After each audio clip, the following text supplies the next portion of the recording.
I heard the expression when I was a child from probably something my mother read to me or something. But it was things that go bump in the night. Things that go bump in the night. Well, night and day.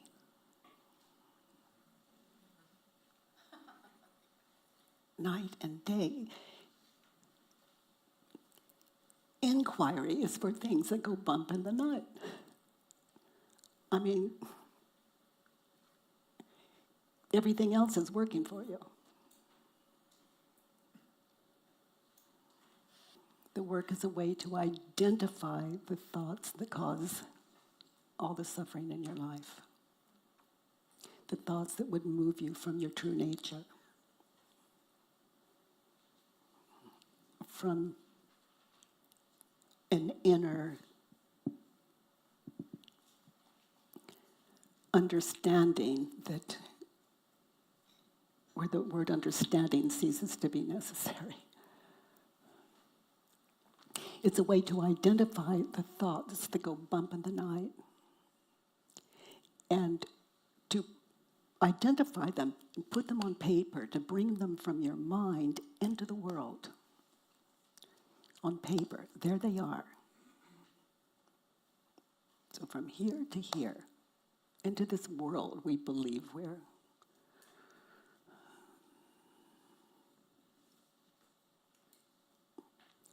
into this world we're identified with.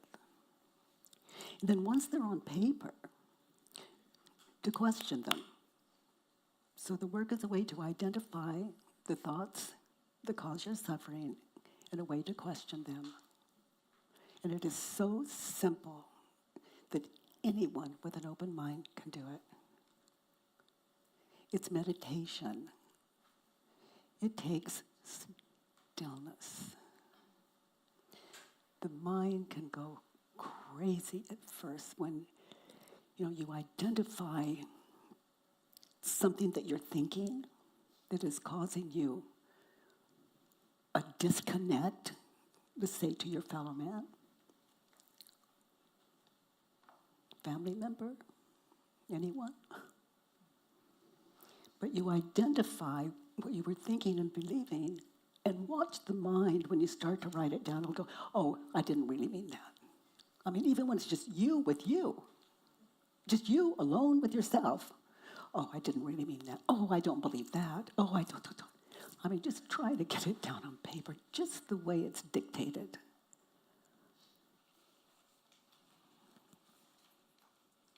How many of you are meditators? Would you raise your hands?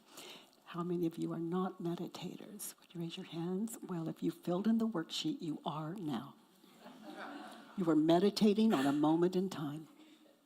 And that took stillness. And meditators often close their eyes, they get still, and any thoughts that come, they just brush them aside and just in the stillness. Something else comes, you brush it aside in the stillness. Well, this is different. Close your eyes, get still, and what enters, for me, I'm grateful for. It's identified itself, and I honor that, and I put it on paper, and I question it. And if it's something beautiful that comes in, I just notice and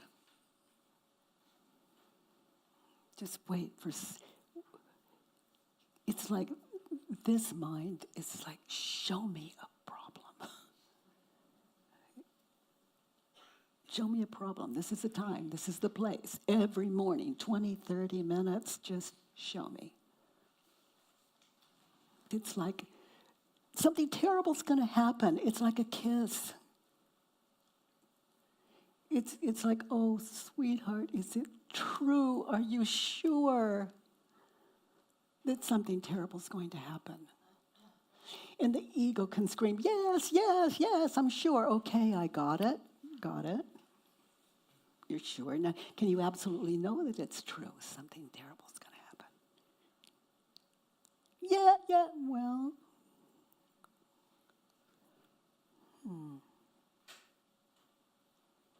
So now I've slowed down. I really want to know. So I'm meditating on that question. Something terrible is going to happen. Can I absolutely know that it's true? And I'm not going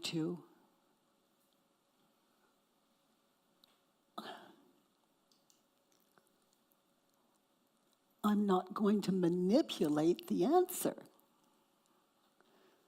That's not meditation. I'm going to wait. I'm going to get still and see what arises to meet the question.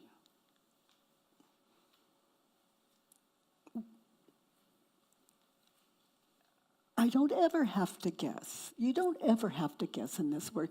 Get still. Ask. It's given. And the it is enlightenment. It will enlighten you to what is true about what you're believing.